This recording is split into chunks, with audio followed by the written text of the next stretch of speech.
This is George Dionne of the Rock is George podcast, and this is a KNAC.com exclusive interview with vocalist Richie Cavalera of the heavy metal act Incite. If I knew absolutely nothing about Incite, how would you describe the band's music to me? Oh man, heavy metal. Energetic, intense, fresh. I think we hone a lot of from like original metal of like the '80s, early '90s. And I think we're just trying to keep that energetic, passionate feel that the bands that inspired us brought forward. Incite is getting ready to release their seventh studio album, Savage New Times, on August 15th through Reigning Phoenix Music. A little early in the cycle to start promoting this album, no?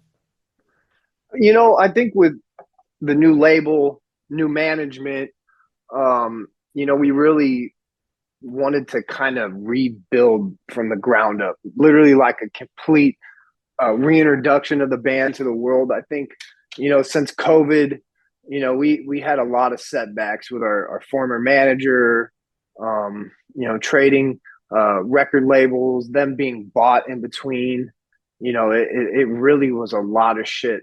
Trying to get on tours when you had, thousands of bands trying to reschedule from canceled stuff and just everything, man. It was a really hard couple years for us, but like to have kept the guys together, to kept the drive and the hunger and passion together was the one thing we were able to do. So, we wanted with this record, with how good I think it came out in everybody's mind, we felt like we could do 5 singles, and still have songs on this record that all fucking just smoke as well. So we still got 3 more singles to go before this even comes out. So it's cool, man. I think, relaunching the logo, changing the artwork, just everything, man. It's really just been like a complete rebirth for the band. And, to be 7 albums in and get to do that it's fucking incredible. I think we're very fortunate that we've worked as hard as we have these reputations built with people in the industry to be able to do something like this so long in our career. It's so exciting to like kind of feel like a new band again. It's crazy. You mentioned you thought the new album came out great. I think the album came out great too. Very, very intense. I feel like you're mad at a few people when it comes to some of the songs. Why don't we talk about one of the lead singles, Just a Rat? Why don't you tell me what inspired that song? Yeah, man. I mean, I went through a divorce. I went through a fucking harassment stalking thing after my divorce, even with the next person. So I really had a lot of shit happen to me in the last couple of years, man. And like I think having those years to build up the writing and inspiration on my end was key and crucial. This to me, like in my personal opinion, I think Wake Up Dead was kind of like the beginning of that, where it was this not giving a fuck about what I'm writing and like thinking about, oh, how are people going to portray me because I'm Max's kid. I have to have this certain style that I write or sing about. And this time with Wake Up Dead, and more so on this one, it was like freedom to just be me, and I had a really good talk with my bass player L, and he really like just told me to be me on this record. And I think that was so fun, man, and like such a breath of fresh air. And like seeing what actually came out of my mind for this record, I think it just built my confidence even more going forward to do that, and not have to just be the most pissed off or hated or angry kind of person. I think it does have like calling people out on this record, but also I think a little bit more of a unifying type of factor, or a pushing forward, when you go into songs like Savage New Times, for instance, or No Mercy, No Forgiveness. It was just kind of like really just letting loose finally, man. And Just a Rat, I think, was like the epitome of it all, to really just kind of like say fuck you, kiss my ass. And I think everybody has people or feelings or vibes that comes out on. And, you know, I think Just a Rat just related so well on so many spectrums for people and myself, you know, obviously. So that song was really fun to get out and be kind of like the first single. And, you know, my fiance, the second she heard the record, that was like her favorite song instantly. She was just like, oh, this is like the fuck you to everybody. And it totally was, you know. And I think it's like there's so many rats out there, man, you know. Fuck, I think we all deal with them, whether it's a backstabbing or you know, a thief or whatever it may be, you know. And I think that's what this song evolved into, and the direction it went into, you know. And I think you could say that your second single, No Mercy, No Forgiveness, kind of continues that getting it off your chest thing. Yeah, oh, completely. That song for sure. Because I think that was like, again, you know, coming back to that like confidence building and like coming into my own is like being on the cusp of 40, you know, just like really harnessing and adapting to being a grown up man, you know. It's a different world. And I think No Mercy, No Forgiveness was like that.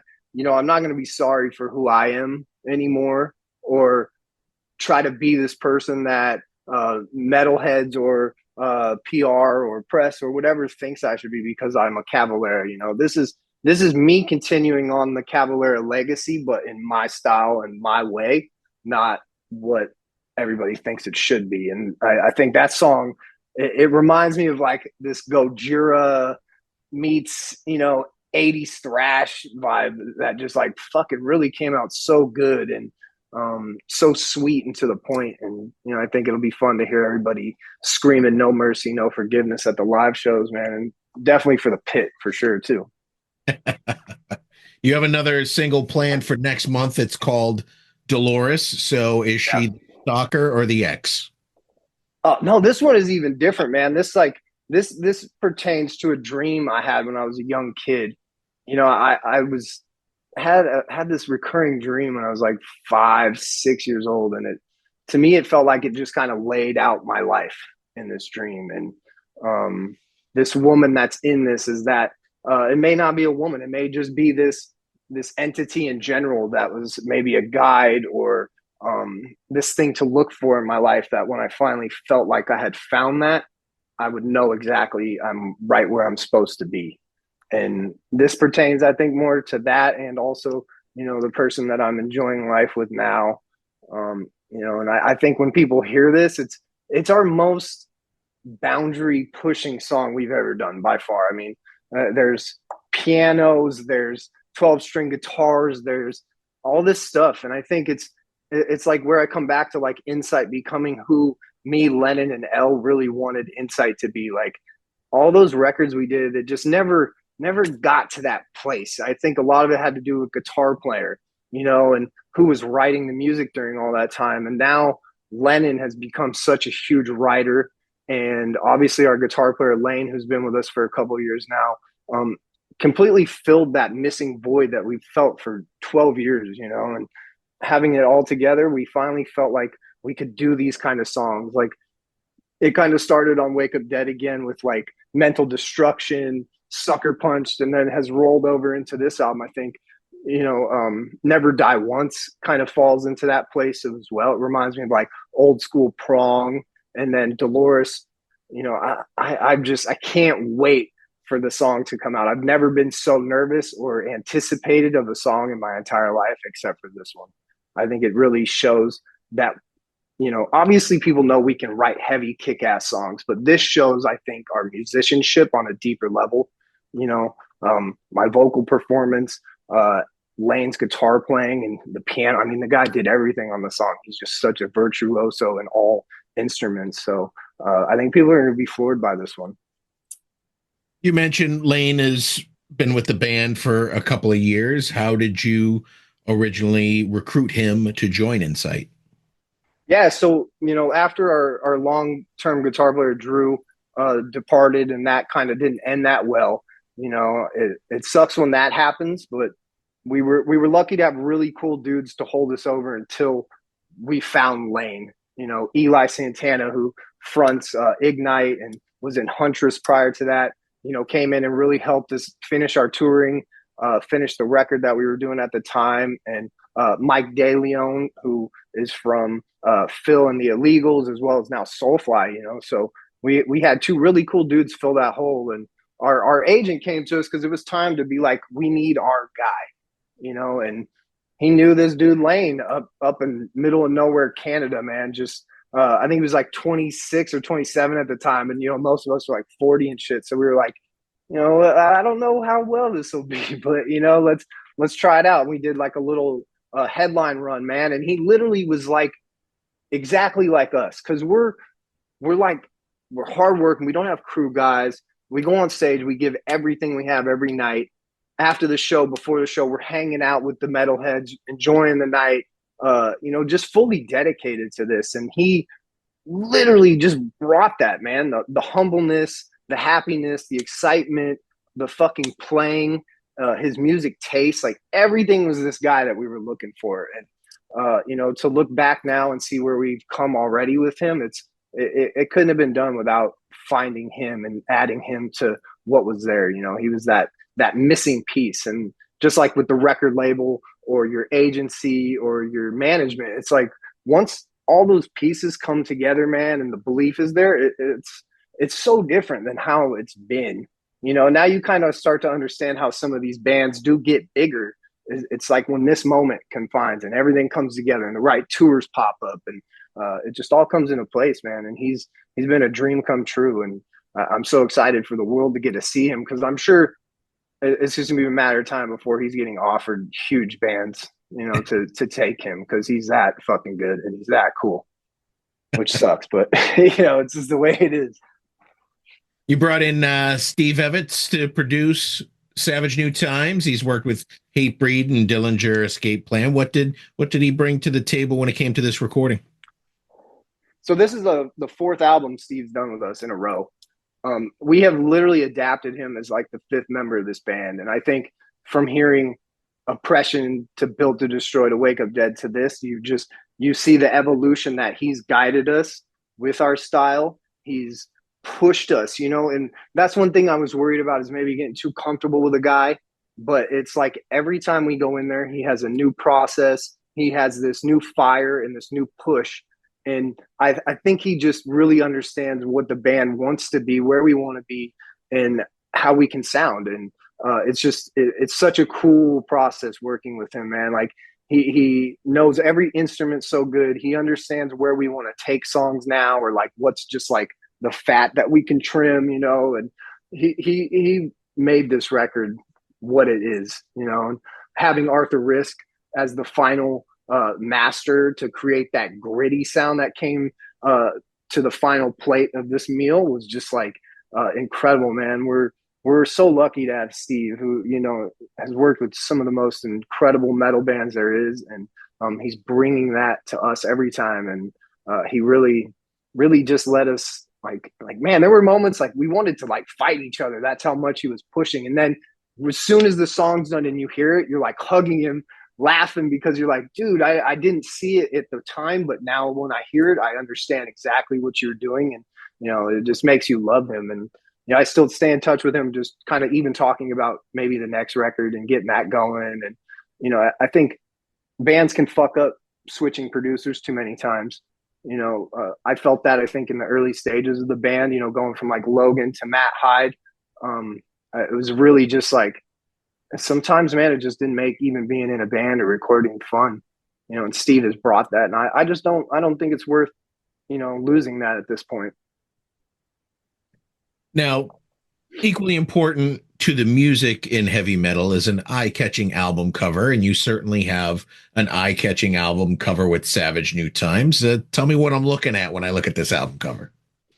Yeah, man, we started out with the Rat cover single. That was supposed to be the first initial record cover of this album. And after we switched teams over and everybody kind of talked and felt it out, it was like, if we're gonna rebrand, change the logo, do everything, let's do the cover as well. And we were so fortunate for our record label to bring us Marcelo Vasca, who's like done Slayer and Kerry King and Deicide, and just like, some of those bands that you just like grew up idolizing, influenced Incite to be what we are today.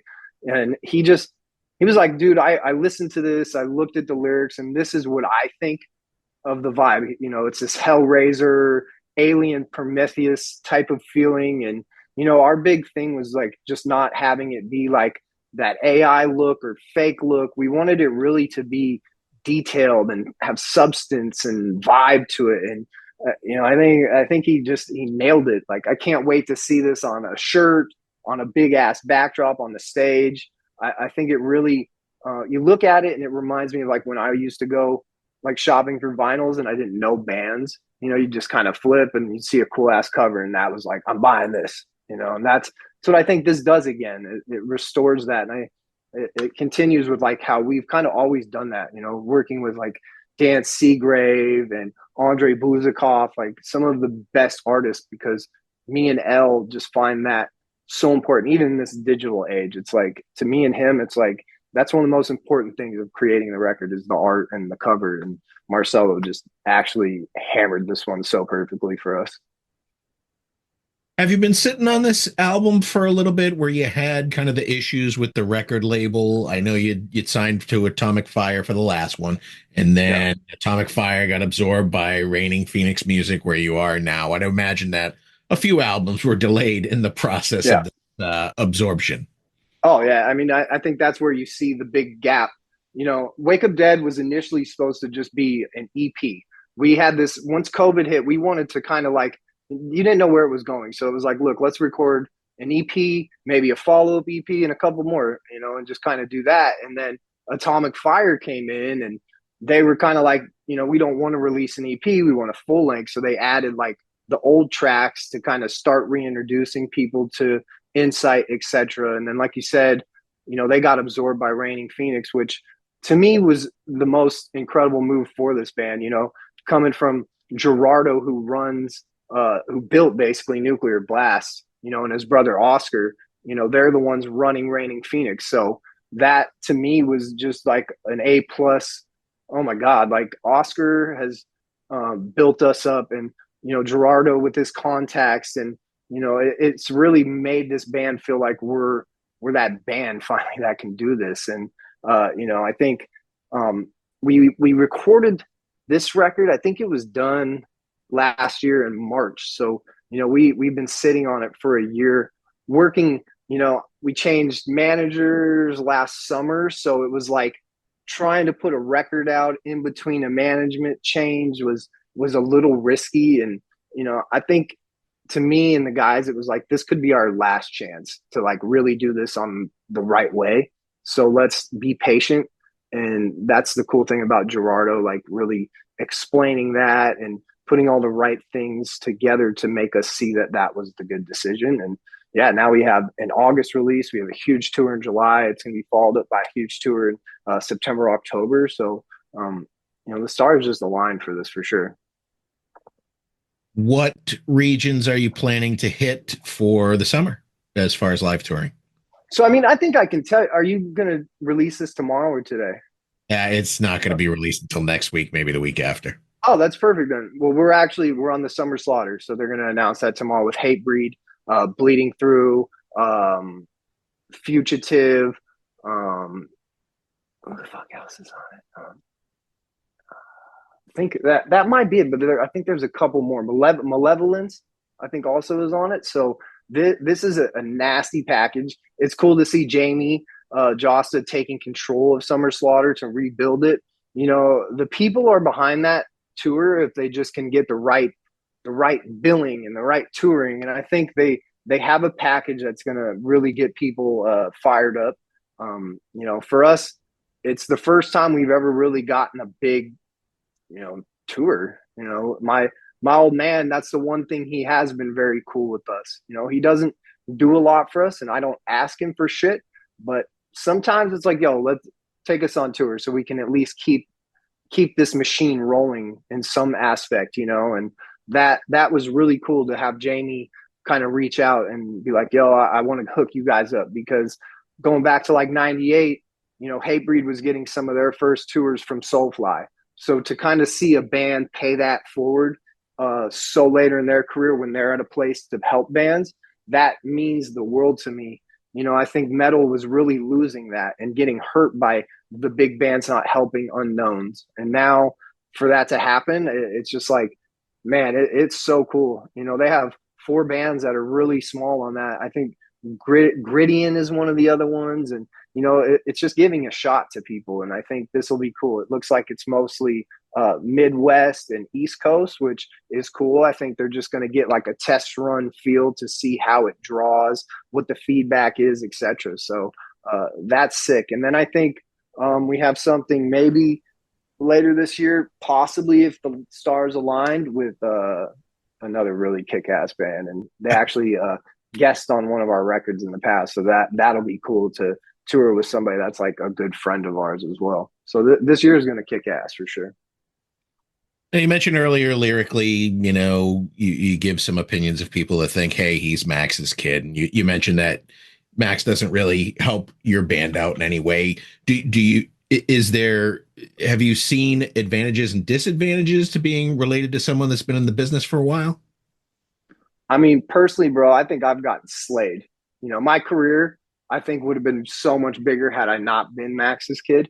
You know, when I look back on it now, being 20 years later, you know, when I came into Incite and started in 04, there were no kids of metal guys out.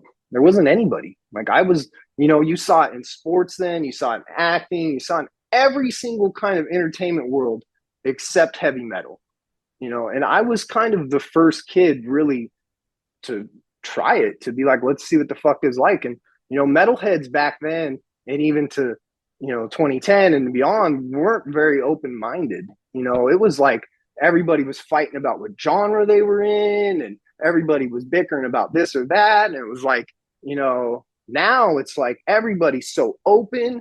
Now it's like kids like Corey Taylor's kid and, you know, Hetfield's kid and Trujillo's kid. And all these kids are popping up and people are fucking respecting it. They're grabbing it. They're going to see them. They're giving them props, you know, and it's like, it's funny to see that, but it's also very cool because like maybe I had a little bit to do with to get that door opened, you know, for metal kids. Cause it's like, we're not doing this because it's like an easy ride. I mean, maybe that's what some of their points are, but like this was something, you know, I was doing prior to Max adopting me and becoming our father. You know, when I was born, my mom, you know, she was struggling. She was a single parent.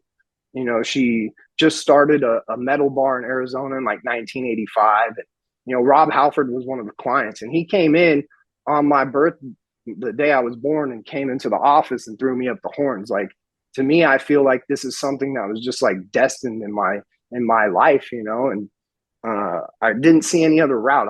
I didn't want to be a lawyer. I didn't want to be a fucking doctor. This had everything I wanted. It had hard work. It had grit, grind, you know, just everything involved. So for me to still be here, to do this, to see these kids coming up, it's a true blessing. And, you know, I respect the shit out of Max and my mom, Gloria. You know, they were just like, look, you know, we'll give you some tour opportunities, but you have to make the tour happen. You have to get through the tour. You have to finance it. You have to do everything.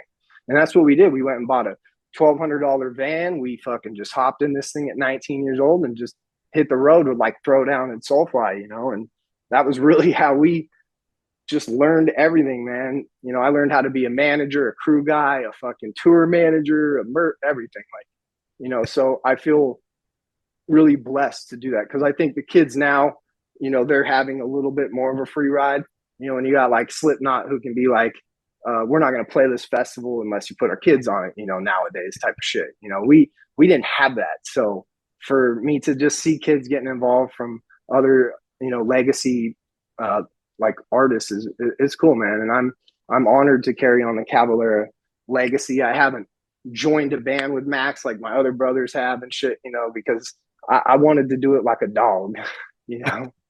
That was my feeling. Well, I feel like if you guys wanted to do like a 7-man, 8-man super group, there's enough Cavaleras out there that you could get it together. Unfortunately, most of you are singers. Yeah. I mean, I've been like, dabbling in some bass and shit, but you know, I've always just loved the freedom to run around and just, you know, cause ruckus on stage. And I'll do I think they have like the Dynasty show that we did last year, where it was kind of like Max's, all his bands, and then, you know, us and Healing Magic and stuff. So I'll be a part of those kind of things. But I think, you know, for the future, it's like just kind of going our way, and hopefully one day I can, you know, take Soulfly on tour with us. That's the goal. Awesome. Well, Richie, those are all the questions I have for you today. The new Incite album is Savage New Times. It comes out on August 15th. I bet you can't wait. Through Reigning Phoenix Music. Fantastic album. Wish you the best of luck with it. And I want to thank you for speaking with me today and telling me more about it. Yo, thanks so much to KNAC and everybody else. Larry, you fucking rule. We just like, we're so thankful for you guys, because without, you know, the teams of PR, metalheads, the bands being cohesive, there's no opportunity for any of us to fight pop and hip hop and country and all that shit. So thank you so much. And yeah, pick up Savage New Times. Dolores drops in 2 weeks, and I'll see everybody on Summer Slaughter.